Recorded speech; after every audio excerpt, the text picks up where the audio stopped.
में जहां हम एक्सप्लेन करने वाले हैं साउथ की एक कमाल की फिल्म को जिसका नाम है रायन, जिसके राइटर डायरेक्टर है धनुष। तो आइए इस वीडियो को शुरू करते हैं और अगर वीडियो अच्छा लगे तो वीडियो को लाइक जरूर कीजिएगा और इसी तरह के वीडियोस पाने के लिए आप हमारे चैनल को सब्सक्राइब भी कीजिएगा ताकि आपको इसी तरह के लेटेस्ट और फ्रेश कंटेंट मिलते रहे। तो फिल्म की शुरुआत होती है रायन की फैमिली से, जिसके माता पिता एक दिन ये कहकर निकल जाते हैं कि वो अभी आते हैं, लेकिन 2 दिन बीत चुके थे और वो अभी तक घर नहीं लौटे थे। तो रायन की फैमिली में उसके 2 छोटे भाई और उनसे भी छोटी एक बहन है। ये लोग एक पुजारी के घर पर रहने के लिए जाते हैं, लेकिन वो पुजारी उसकी बहन दुर्गा को बेचने की बात कहने लगता है। तो रायन को उसे मारना पड़ता है और अपने भाई बहनों को लेकर वो गाँव छोड़ देता है। यहाँ से वो लोग उत्तरी मद्रास पहुँचते हैं, जहाँ पर की शेखर नाम का आदमी ने पनाह देता है। तो रायन यहाँ पर रहकर अपने भाई बहनों का ख्याल रखता है और पिता की तरह उनकी देखभाल करता है। यहीं से रायन के संघर्ष की शुरुआत होती है। उसका मकसद इस क्रूर दुनिया में जीवित रहना है। उसे किसी से भी डर नहीं लगता, यहाँ तक कि मौत से भी नहीं। तो अब कहानी जो है वो कई साल आगे शिफ्ट होती है, जहाँ पर कि रायन के सारे भाई बहन बड़े हो चुके हैं और हम देखते हैं कि रायन जिस जगह पर रहता है वहीं पर उसका एक छोटा सा रेस्टोरेंट भी है और अभी भी रायन अपने परिवार के लिए कुछ भी कर सकता है और वो अपनी छोटी बहन दुर्गा से सबसे ज्यादा प्यार करता है। तो वही रायन से छोटे वाले भाई का नाम मथु होता है। वो इलाके का एक बहुत बड़ा शराबी है और गुस्सेल और आवारा है। उसका गुस्सा जो है वो हमेशा नाक पर ही रहता है, इसलिए वो किसी से भी लड़ बैठता है। तो वही मुत्थु से छोटा वाला भाई मानिक जो है वो कॉलेज में पढ़ने वाला एक स्टूडेंट है, लेकिन वहाँ भी वो पॉलिटिक्स की गुंडागर्दी में अक्सर फंसा रहता है। इसलिए रायन जो है वो अपने दोनों भाइयों को अक्सर समझाता रहता है। वह एक पिता की तरह है और अपनी सीमाओं और अपने गुस्से के नतीजों पर हमेशा कंट्रोल रखता है। रायन स्वभाव से तो एकदम सीधा है, लेकिन सभी लोग उसके गुस्से से बखूबी वाकिफ है, क्योंकि सभी को पता है कि उसका गुस्सा बहुत खराब है और मानिक और मुत्तु तो उससे बहुत ज्यादा डरते हैं। जिसके बाद फिल्म में हमें 2 गैंग के बारे में बताया जाता है, जिसमें एक गैंग होती है दुरई की। इस इलाके की जितनी भी दुकानें हैं वो सारी दुरई की है, लेकिन एक दुकान है वो दुरई की नहीं है और वो दुकान है रायन की। तो वही सेतु जो है वो दूसरे इलाके का एक बहुत ही बड़ा गुंडा है। इन दोनों की अक्सर पटती नहीं है, लेकिन इनके बीच में कोई गैंगवार नहीं होता है, जिस वजह से इलाके में रहने वाले लोगों को भी कुछ नहीं होता है। इसलिए पुलिस वालों का यहाँ पर कुछ भी काम नहीं है। तो वही रायन जो है वो शेखर अन्ना को पिता की तरह मानता है। शेखर अन्ना को रायन के बारे में सब कुछ मालूम है। वो बचपन से किस तरह से यहाँ पर बड़ा हुआ है उन्हें सब मालूम है। इस इलाके में रायन से कोई भी पंगा नहीं लेता है। हालांकि वो यहाँ पर रहकर कोई गुंडागर्दी भी नहीं करता है, लेकिन फिर भी रायन से सभी लोग डरते हैं। अब एक दिन दुरई के कुछ लोग जो है वो एक बार में आते हैं, जहाँ पर की शेखर अन्ना और मुथु बैठे हुए थे। यहाँ पर वो लोग रायन की दुकान की डील कर रहे थे कि उन्हें बेच देना चाहिए, लेकिन ये सुनकर यहाँ पर मुत्तु को गुस्सा आ जाता है और वो उसके सर पर एक बोतल फोड़ देता है, जिस वजह से मुत्तु को जेल हो जाती है। और पुलिस वाले जो है वो रायन को पुलिस स्टेशन बुलाते हैं और कहते हैं कि जिस इंसान के सर पर बोतल फोड़ी गई है उसने तुम्हारे भाई पर केस कर दिया है, इस वजह से तुम्हारा भाई लॉकअप के अंदर बंद है। तो रायन के पास सिर्फ एक ही रास्ता है। FIR अभी दर्ज नहीं हुई है, अगर तुम उस इंसान से जाकर बात कर लो और अगर वो FIR करने से मना कर दे तो ही कुछ हो सकता है। तो रायन जो है वो उस आदमी के पास जाता है जो कि हॉस्पिटल में था। वो उससे कहता है कि अगर तूने FIR दर्ज कराई तो मैं तुझे जान से मार दूंगा और उसका इल्जाम जो है वो मैं अपने सर पर ले लूंगा। तो अब तू डिसाइड कर ले कि तुझे क्या करना है। ये सारी बातें सुनने के बाद वो आदमी जो है वो पूरी तरह से डर जाता है और वो FIR दर्ज करने से पूरी तरह से मना भी कर देता है। अब रायन जब पुलिस स्टेशन वापस आता है तो रायन से पुलिस वाले कहते हैं कि अगर तुमने ऐसा क्या किया कि उस आदमी ने FIR दर्ज नहीं कराई।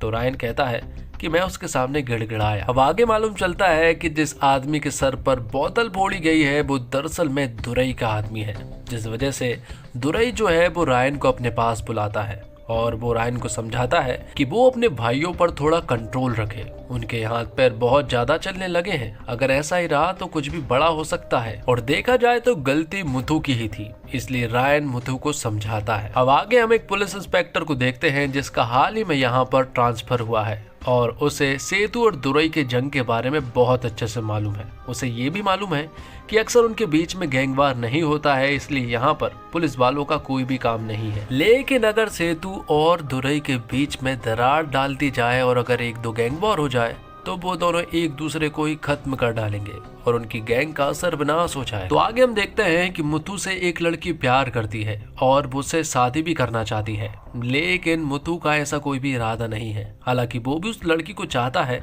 लेकिन शादी के बारे में तो उसने अभी कुछ भी नहीं सोचा है। ये सारी बातें रायन भी जानता है और वो भी यही चाहता है कि मुथु उस लड़की से शादी कर ले। तो वहीं पुलिस इंस्पेक्टर ने सारी प्लानिंग कर ली है दुरई और सेतु के बीच में गैंगवार करवाने की।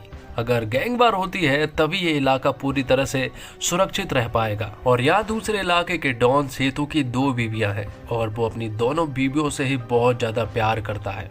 आगे हम देखते हैं कि पुलिस इंस्पेक्टर जो है वो सेतु के कुछ लोगों को अपने पास बुलाकर उनका एनकाउंटर कर देता है। लेकिन इस जगह पर जो कुछ भी हुआ उसे देखते हुए ऐसा लग रहा था कि ये सब कुछ दुरई के लोगों ने किया है और यही पुलिस इंस्पेक्टर चाहता था, जिस वजह से सेतु जो है वो आग बबूला हो रहा था, क्योंकि दुरई अक्सर ऐसा कुछ भी नहीं करता है। लेकिन अगर ऐसा उसने किया है तो सजा उसे भी मिलेगी। इसलिए सेतु ने भी प्लान बना लिया था कि वो भी ऐसा ही करेगा और वो आज रात दुरई के इकलौते बेटे को एक बार में मारने वाला था। सेतु ने अपने सारे लोगों को उस बार में भेज दिया था, जहां पर कि हम देखते हैं कि मुथु भी बैठा हुआ था। तभी दुरई का बेटा जो है वो मुथु से उल्टी सीधी बातें करने लगता है, जो यहाँ पर मुथु को बिल्कुल भी पसंद नहीं आती है, जिस वजह से मुथु जो है वो दुरई के बेटे को मारने लगता है, जबकि उसे नहीं मालूम है कि वो दुरई का बेटा है। और इसी का फायदा उठाकर सेतु के लोग भी उन पर टूट पड़ते हैं। लेकिन यहाँ पर मुथु ने उन सभी को मार गिराया था और जाने अनजाने में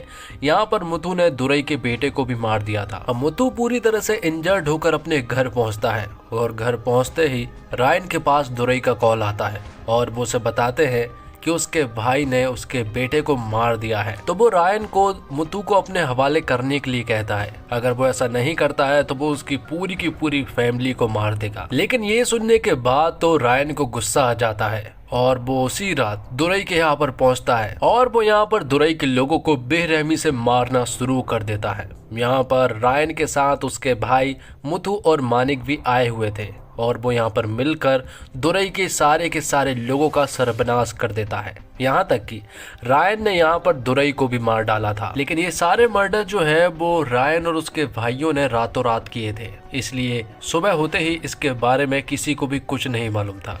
रायन अपने भाइयों को समझा देता है कि उन्हें अपना जीवन जो है वो आराम से जीना है और किसी के ऊपर भी शक नहीं होने देना है। तो पुलिस इंस्पेक्टर ने जो सोचा था वैसा तो बिल्कुल भी नहीं हुआ है। उन्होंने तो गैंगवार करवाने का सोचा था, लेकिन ऐसा बिल्कुल भी नहीं हुआ है, क्योंकि एक गैंग का तो पूरी तरह से सर्वनाश हो चुका है और अब सभी को ऐसा ही लगता है कि दुरई की गैंग को मारने के पीछे हाथ जो है वो सेतु का है। लेकिन वहाँ सेतु खुद कंफ्यूज है कि आखिर दुरई की गैंग को मारा किसने है, क्योंकि उन्होंने तो बिल्कुल भी नहीं मारा है। सेतु को ऐसा लगता है कि इलाके में कोई नई गैंग आ चुकी है, जिसके बाद हम रायन की फैमिली को देख पाते हैं और यहाँ हमें मालूम चलता है कि रायन ने दुर्गा की शादी के लिए एक लड़का ढूंढ लिया है जो कि सरकारी नौकरी में है और उसने उसकी शादी भी पक्की कर दी है। लेकिन वो लोग दहेज में 5 लाख रुपए के साथ साथ रायन की दुकान भी मांग रहे हैं, जो कि रायन ने खुशी खुशी दे दी थी, क्योंकि वो दुर्गा के लिए कुछ भी कर सकता है। तो अब रायन और उसकी फैमिली जो है वो दुर्गा की शादी की तैयारी में लग चुके थे। लेकिन अभी भी किसी को भी उनके ऊपर शक नहीं हुआ है कि रायन और उसके भाइयों ने दुरई की पूरी गैंग को मारा है। लेकिन फिलहाल उनकी प्रॉब्लम है कि दुर्गा की शादी के लिए वो लोग 5 लाख रुपए का इंतजाम कहाँ से करें। इसलिए यहाँ पर रायन ने अपने भाइयों से भी पैसों का इंतजाम करने के लिए बोल दिया था। लेकिन फिर एक दिन सेतु के लोगों को मालूम चल जाता है कि दुरई की गैंग को रायन ने खत्म किया है। इसलिए सेतु रायन को अपने पास बुलाता है और वो रायन से कहता है कि वो उसकी गैंग में शामिल हो जाए। लेकिन रायन आखिरी तक कहता रहता है कि उसने दुरई के लोगों को नहीं मारा है। लेकिन सेतु तो बहुत अच्छे से समझ चुका था कि दुरई की गैंग को रायन ने ही मारा है और सेतु को यहाँ पर एक बात बहुत ज्यादा बुरी लग जाती है कि रायन उसकी गैंग में शामिल नहीं होना चाहता है, जिस वजह से यहाँ पर सेतु जो है वो रायन को मारने के पीछे पड़ जाता है। वो उसके ऊपर कई सारे अटैक कर पाता है, लेकिन रायन जो है वो उन सभी लोगों को चुन चुन कर मार देता है। कहीं ना कहीं सेतु को इस बात का भी डर है कि जिस तरह से रायन ने दुरई की गैंग को मारा है, एक दिन वो उसकी गैंग को भी ना मार दे। इसलिए वो रायन के ऊपर कई सारे अटैक कर पाता है, लेकिन रायन हर बार की तरह उन सभी को मार के रहता है। लेकिन तभी रायन ने एक दिन एक बात सोची कि ये सारे अटैक उसके ऊपर हो रहे हैं, ठीक है, लेकिन अगर ये अटैक उसकी फैमिली के ऊपर हुए तो वो इन्हें जान से नहीं छोड़ेगा। इसलिए अच्छा ये होगा कि मैं पहले ही सेतु को मार दूं। इस बारे में वो शेखर अन्ना से भी डिस्कशन करता है और वो डिसाइड करता है कि दुर्गा की शादी से पहले ही वो सेतु को मार डालेगा। इसलिए वो एक दिन रात को सेतु के घर में चुपचाप घुसता है, जहाँ पर कि वो सेतु को मारना चाहता था। और जैसे ही रायन सेतु के घर में घुसा तो वो पूरी तरह से हैरान रह गया था, क्योंकि सेतु के घर में सेतु नहीं बल्कि उसकी बहन दुर्गा थी, जिसे सेतु के लोगों ने यहाँ पर उठा ले आए थे, जिस वजह से यहाँ पर रायन जो है वो सेतु के लोगों को बुरी तरह से मारने लगता है। लेकिन सेतु के बहुत सारे लोग थे जो कि रायन से लड़ रहे थे और वो लोग दुर्गा को भी अपने साथ फिर से ले जा लेते हैं। लेकिन तभी यहाँ पर उसके भाई मुथु और मानिक आ जाते हैं और यहाँ कुछ ऐसा होता है कि आपने सोचा भी नहीं होगा। मानिक और मुथु मिलकर यहाँ पर रायन के पीठ में छुरा घोंप देते हैं और उसे अधमरा करके ये लोग सेतु भाई के पास पहुंच जाते हैं। बाद में मालूम चलता है कि दरअसल में मानिक और मुथु जो है वो सेतु भाई के साथ बहुत पहले से ही काम करते आ रहे हैं। मुथु का दुरई के बेटे को मारना भी सेतु के प्लान का ही हिस्सा था। मुथु और मानिक ने सेतु भाई को इस तरह से भाई बना लिया था कि उन्होंने अपने भाई को ही भूल गए और उन्होंने अपने भाई की जान लेने तक सोची। वहाँ दुर्गा को जहाँ पर कैद पर रखा गया था, दुर्गा वहाँ से भाग जाती है और तुरंत ही अपने भाई रायन के पास पहुँचती है, जिसकी हालत बहुत ही ज़्यादा खराब थी। लेकिन दुर्गा जो है वो उसे एक हॉस्पिटल ले जाती है, जहाँ पर कि वो उसका इलाज कराती है। यहाँ पर दुर्गा और शेखर अन्ना ने यहाँ पर रायन की बहुत ज़्यादा मदद की थी। तो वहीं दूसरी तरफ सेतु को ऐसा लग रहा था कि दोनों भाइयों ने उसके भाई रायन को मार दिया है, लेकिन ऐसा नहीं हुआ है और ये बात उसे भी मालूम चल चुकी है। इसलिए अब वो लोग रायन को ढूंढने में लगे हुए हैं, जबकि रायन तो एक खुफिया जगह पर छिपा हुआ है और वो बाहर रहकर अपनी बॉडी को हील कर रहा है। थोड़े दिन के बाद रायन जो है वो पूरी तरह से ठीक हो जाता है और यहाँ पर उसे एक और बात मालूम चलती है कि सेतु के ही एक आदमी ने दुर्गा के साथ रेप किया है, जिस वजह से अब उसका बहुत ही ज्यादा बुरा हाल हो चुका था। वो सेतु की एक बेबी को किडनैप कर लेता है और सेतु को उस आदमी को सौंपने के लिए कहता है जिसने दुर्गा के साथ दुष्कर्म किया है। तो सेतु जो है वो उस आदमी को रायन के हाथ सौंप देता है। यहाँ पर दुर्गा जो है वो उस आदमी को बुरी तरह से मारती है, लेकिन इसके बदले में सेतु और उसके आदमी जो है वो शेखर अन्ना को उठा ले जाते हैं और वो शेखर अन्ना को जान से मार देते हैं। लेकिन ये सब कुछ होता हुआ देखकर पुलिस इंस्पेक्टर कहते हैं कि एरिया का हाल जो है वो बहुत ज्यादा बुरा हो रहा है, इसलिए वो उन दोनों के बीच में सेटलमेंट करवाना चाहते हैं। इसलिए पुलिस इंस्पेक्टर रायन और सेतु की गैंग को बुलाते हैं और उनके बीच में एक मीटिंग रखते हैं। वो उन दोनों के बीच में शांति समझौते का प्रस्ताव रखते हैं। दोनों मान भी जाते हैं और इस मीटिंग में रायन के भाई मुथु और मानिक भी आए हुए थे। वो जैसे ही अपने भाई को देखते हैं तो वो रायन के चरणों पर गिर पड़ते हैं और वो उससे रोकर माफी मांगने लगते हैं। यहाँ पर रायन उन दोनों भाइयों को माफ कर देता है क्योंकि वो उसके भाई थे। इसी समझौते के बाद यहाँ पर एक बहुत बड़ा जश्न मनाया जाता है क्योंकि एक शांति का समझौता हुआ था। लेकिन सेतु ऐसा बिल्कुल भी नहीं चाहता है। वो तो इस जलसे में यहाँ पर रायन को मारना चाहता है और तभी यहाँ पर हम दुर्गा को देख पाते हैं जो कि एक चाकू निकालती है और अपने छोटे भाई मानिक को जान से मार देती है। वो उससे कहती है कि उसने मेरे भाई को मारा कैसे। ये देखकर रायन जो है वो अपनी बहन दुर्गा को ऑटो से घर भेज देता है और यहाँ पर फिर से गैंग वॉर छिड़ चुका था। सेतु की गैंग जो है वो रायन को मारने लगती है, लेकिन रायन जो है वो फुल गुस्से में था और वो यहाँ पर सेतु की पूरी गैंग को मारना शुरू कर देता है। आगे हम देखते हैं कि दरअसल में मानिक भी अभी भी सेतु की ही साइड है और अब वो उनके साथ मिलकर रायन को मार रहा था, लेकिन रायन यहाँ पर सेतु और मानिक को भी जान से मार डालता है। दरअसल में ये सब कुछ पुलिस इंस्पेक्टर का प्लान था और उन्होंने पहले ही रायन से मीटिंग कर ली थी कि अगर वो सेतु को मार देता है तो वो सारी सजाओं से मुक्त हो जाएगा। तो रायन जो है वो इस इलाके को छोड़कर जाने लगा था। पुलिस इंस्पेक्टर उसे ढेर सारा पैसा देने वाले थे, लेकिन उनका एक और प्लान है कि वो रायन को भी मार देंगे। लेकिन रायन को शायद ये बात पहले से ही मालूम है, इसलिए वो पुलिस इंस्पेक्टर से मिले बिना ही इस इलाके को पूरी तरह से छोड़ देता है। आगे में मालूम चलता है कि वैशाली से मुथु ने शादी कर ली थी और उसका एक बेटा भी है जिसे वैशाली अपने साथ नहीं रखना चाहती है, इसलिए रायन उसे भी अपने साथ ले जा लेता है। और पुलिस इंस्पेक्टर समझ चुके थे कि रायन को जितना समझदार समझे थे उससे कहीं ज्यादा वो समझदार है, क्योंकि उसे मालूम चल गया था कि वो उसे मारने वाले थे। तो दोस्तों, धनुष एक बेहतरीन कलाकार है, यह बात सभी जानते हैं। अपने निर्देशक की पहली फिल्म पापांडी के साथ उन्होंने एक पारिवारिक ड्रामा के साथ खुद को साबित किया। रायन में यह पारिवारिक ड्रामा एक मनोरंजक बदला लेने वाली थ्रिलर में बदल जाता है, जो गैंगस्टर संस्कृति को उजागर करती है।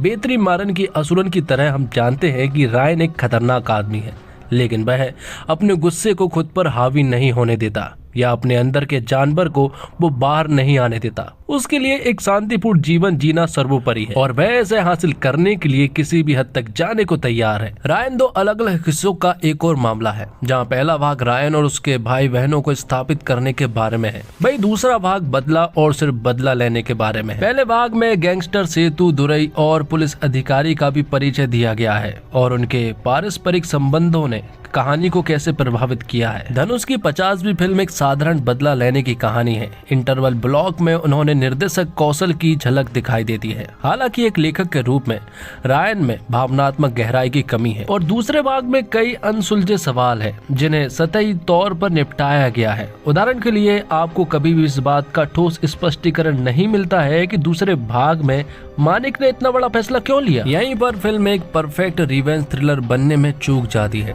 धनुष ने अपनी एक्टिंग से सब कुछ ठीक कर दिया है। इसी तरह कालिदास और संदीप किशन ने भी दमदार भूमिकाएं निभाई है और वे अपने किरदार पर खरे उतरे हैं। दुसारा विजयन को एक रोमांचक भूमिका मिली है और उन्होंने बेहतरीन अभिनय किया है और प्रकाश राज और एस.जे. सूर्या का अभिनय चीजों को दिलचस्प बनाता है। रायन उन फिल्मों की सूची में नवीनतम है जो पुलिस मुठभेड़ों में हत्याओं और गैंगस्टर संस्कृति को समाप्त करने के लिए व्यवस्था को चुनौती देते हुए अवैध मार्ग अपनाने को सामान्य बनाती है।